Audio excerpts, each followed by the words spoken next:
এখানে বন্ধুরা এখানে রোদ রোদ আছে, কিন্তু আমাদের এখানে বর্ষাকালের অবস্থা দেখো। আর প্যান্ট ট্যান তুলে চড়তে হচ্ছে। এই চোর কাটাগুলো যারা যারা দেখেছে দেখো, কাদা দিয়ে আমাদেরকে পেরোতে হচ্ছে। কী অবস্থা দেখো, এই যে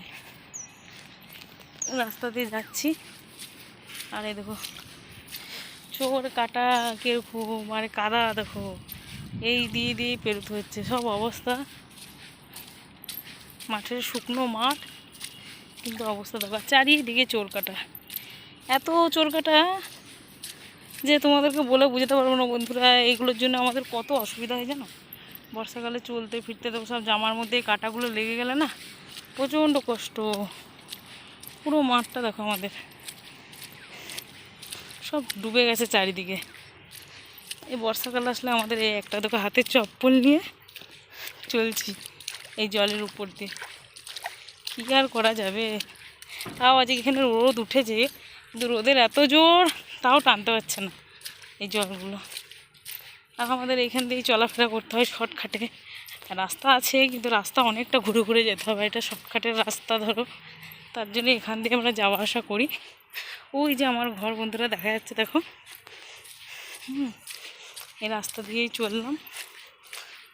থেকে দেখো কী অবস্থা দেখো, এই পেরিয়ে পেরিয়ে আমাদেরকে যেতে হয়। দেখো অবস্থাটা,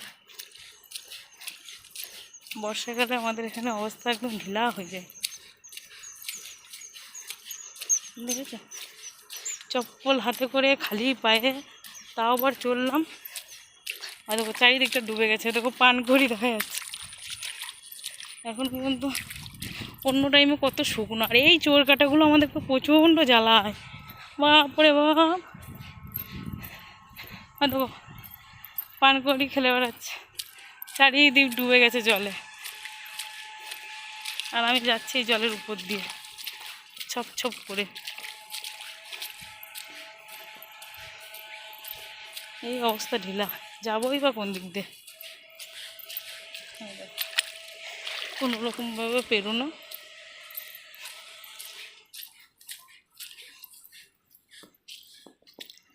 নদী নালা ডোবা পেরিয়ে এই ঘর চললাম।